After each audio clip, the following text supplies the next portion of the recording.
Hola, mucho gusto. Nosotros somos estudiantes de la Universidad Estatal del Sur de Manabí, de la Facultad de Ciencias Técnicas de la carrera de Ingeniería Civil. Y hoy les hablaremos sobre el comportamiento del hormigón armado. ¿Alguna vez te has preguntado cómo se sostiene el mundo moderno? La respuesta se esconde en una de las parejas más exitosas y duraderas de la historia de la construcción, el hormigón armado. Más que un simple material, es un acto de sinergia y un testimonio de que los opuestos pueden complementarse a la perfección. Imagina que estás conociendo dos usos fundamentales. El hormigón es el fuerte, terco y muy resistente cuando se trata de aguantar peso directamente. Cuando les pide que soporte una carga vertical se mantiene estoico, casi inamovible. Sin embargo, tiene un punto débil, odia que lo estiren, la tensión. Si lo intenta, se agrieta y se frustra rápidamente. El acero. Ella es flexible, elástica y tenaz. No es tan buena para soportar la compresión masiva, pero cuando el hormigón se siente estirado y vulnerable, el acero entra en acción. Ella es resiliencia pura, capaz de absorber la tensión sin romperse, doblando pero no cediendo.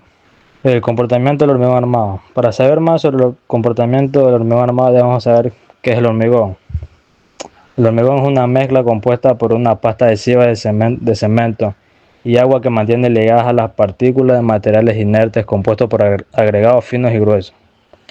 Teniendo en cuenta un concepto básico sobre el hormigón, ahora sí entendamos qué es el hormigón armado y su comportamiento.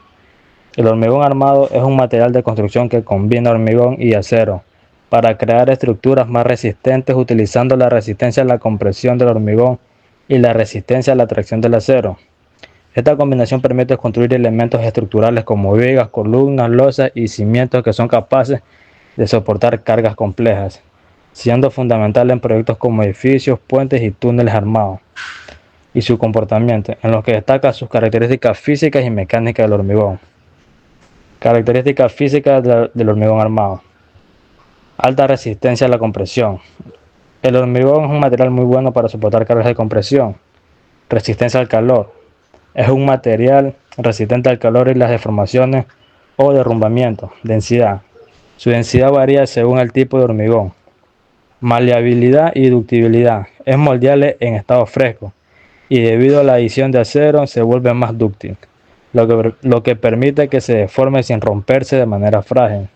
Adherencia. Posee una excelente adherencia entre el hormigón y el acero, lo que permite una transferencia de carga eficiente. Protección de acero. El hormigón protege al acero de la oxidación, reduciendo la necesidad de mantenimiento. Resistencia al desgaste. Tiene una buena resistencia al desgaste, especialmente cuando se utilizan áreas de calidad adecuada. Ahora, características mecánicas del hormigón armado. Es resistencia a la tracción. La principal característica mecánica es que el acero del refuerzo soporta las tracciones, mientras que el hormigón resiste las compresiones. Resistencia a la flexión. Combina la resistencia del hormigón a la compresión y la del acero a la tracción para soportar cargas de flexión. Resistencia al corte.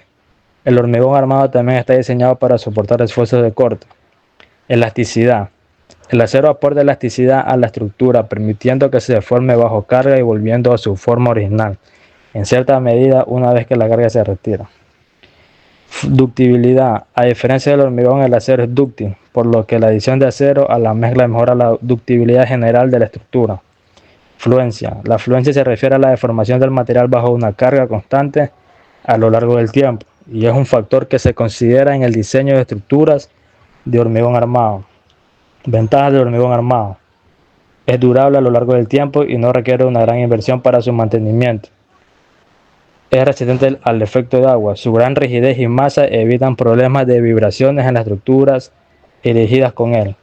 Por su gran peso propio, la influencia de las variaciones de cargas móviles es menor.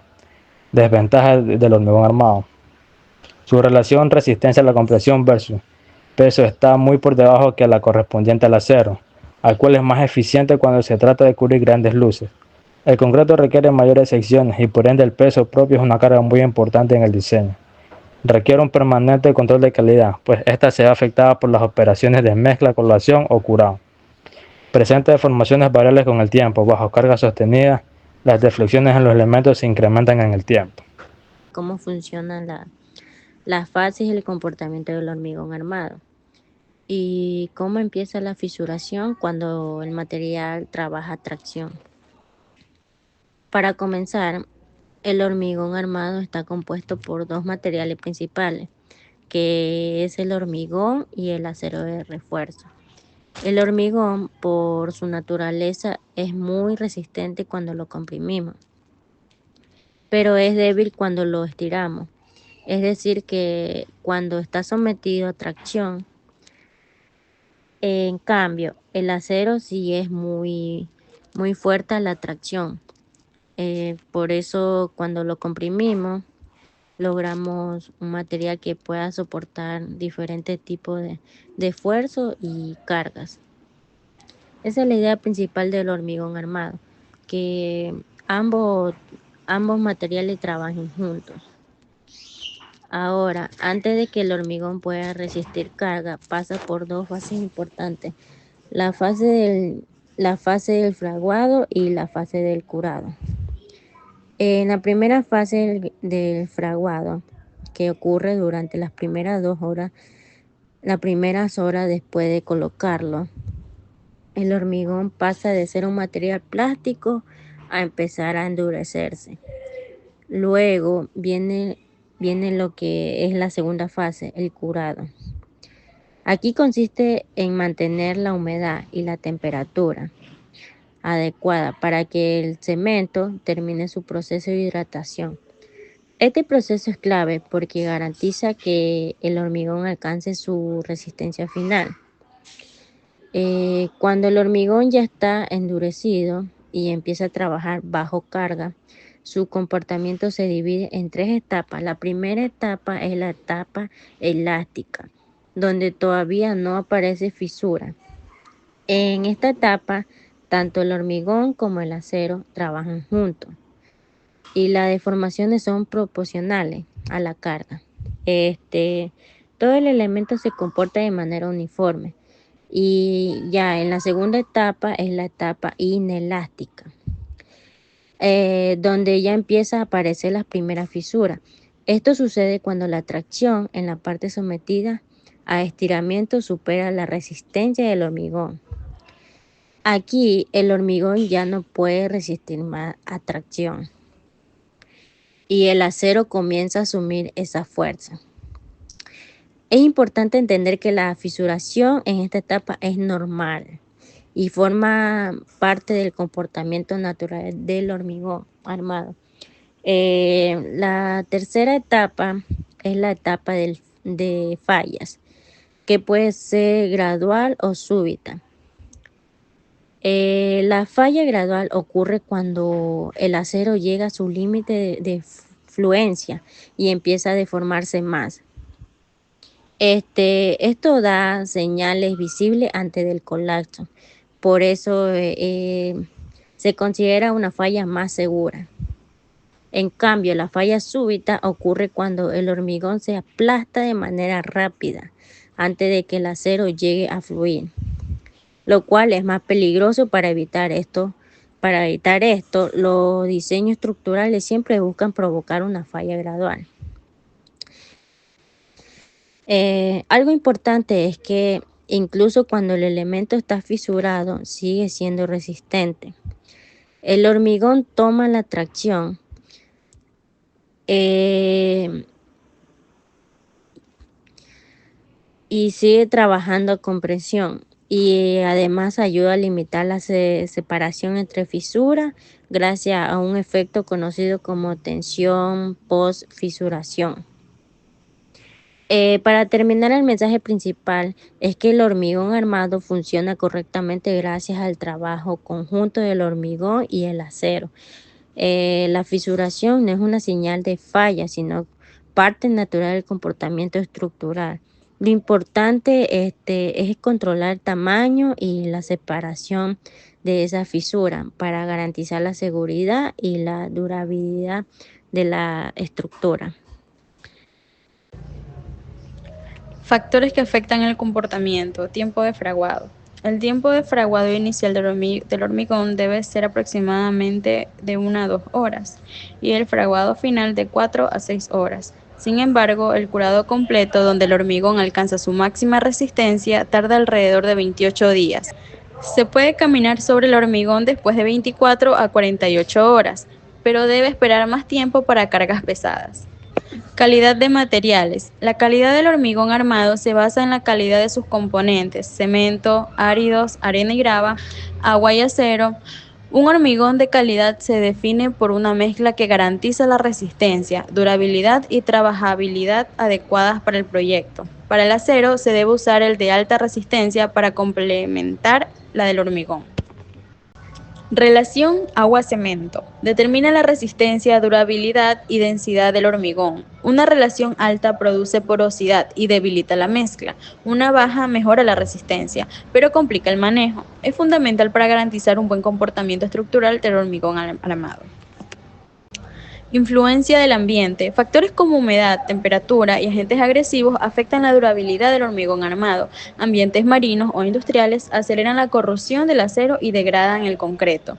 Se requiere un diseño adecuado para recubrimientos y materiales resistentes al entorno. Las cargas aplicadas, el tipo, magnitud y duración de las cargas, muertas, vivas, sísmicas, influyen directamente en el comportamiento estructural. Cargas repetidas o mal distribuidas pueden provocar fisuración, deformaciones o fallas. Un diseño estructural correcto asegura seguridad y desempeño a largo plazo. Análisis estructural y fallas del hormigón armado. Cargas específicas. Cargas vivas. Las cargas vivas son las fuerzas temporales o móviles que soporta una estructura debido a su uso y ocupación, como el peso de personas, muebles, equipos y vehículos, y factores meteorológicos. Su cálculo es crucial para el diseño estructural y se basa en estimaciones del peso máximo que la estructura podría experimentar durante su vida útil. Cargas muertas. Son el peso de todos los elementos permanentes de una estructura, como muros, techos, pisos, instalaciones y otros componentes fijos. Se conocen también como cargas permanentes o estáticas y no cambian con el tiempo. El comportamiento del hormigón armado está diseñado para resistir dos tipos de esfuerzos internos generados por las cargas externas: el momento flector, flexión, y la fuerza cortante, corte. La flexión es el motor de la fisuración y la resistencia última, mientras que el cortante es el principal desafío para prevenir la falla frágil y catastrófica de los elementos. Comportamiento flexión. El momento flector en una sección transversal es resistido por un par de fuerzas internas: una fuerza de compresión en el hormigón y una fuerza de tracción en el acero de refuerzo. El análisis de la resistencia a flexión se basa en las siguientes hipótesis, que permiten predecir la falla con precisión. Compatibilidad de deformaciones, secciones planas. Las secciones transversales que eran planas antes de la flexión siguen siendo planas después de la flexión. Esto implica que la deformación unitaria varía linealmente a través de la altura de la sección. Límite de deformación del hormigón. La falla por aplastamiento de hormigón se produce cuando la deformación de compresión alcanza el valor de 0.003. Hormigón fisurado ignorado. El hormigón en la zona de tracción fisurada no contribuye a la resistencia a la flexión. Toda la tracción es asumida por el acero. Fisuración y comportamiento en tracción del hormigón armado. El comportamiento del hormigón armado bajo esfuerzos de tracción está dominado por la limitada capacidad del hormigón para resistir tensiones directas. El hormigón presenta una resistencia a tracción aproximadamente entre el 8% y el 15% de su resistencia a compresión, lo que implica que cuando el elemento es solicitado por esfuerzos que inducen tracción, este tiende a fisurarse en etapas tempranas de carga. Esta baja capacidad de tensión representa una de las características fundamentales para comprender la formación y evolución de las fisuras. Comportamiento cortante. Mientras que la flexión crea esfuerzos normales, tracción y compresión, el esfuerzo cortante produce un estado de tensión diagonal en la zona media de la viga. Mecanismo de falla por cortante. Cuando una viga es sometida a cortante y flexión simultáneamente, las grietas no son verticales como las de flexión, sino que se inician en una zona de tracción y se propagan en un ángulo aproximadamente 45 grados hacia la zona de compresión. Estas son las grietas de tensión diagonal. El hormigón por sí solo tiene una resistencia al cortante intrínseca, pero esta resistencia es baja y la falla por cortante es frágil y súbita. sin aviso, a diferencia de la falla por flexión. Análisis de secciones de hormigón armado sometidas a flexión compuesta y esfuerzo axial. Diseño al estado límite último. En el diseño de pilares, ménsulas, muros o vigas, las secciones del hormigón armado suelen estar sometidas simultáneamente a momento flector y a esfuerzo axial. En este caso se conoce como flexión compuesta o flexión desviada.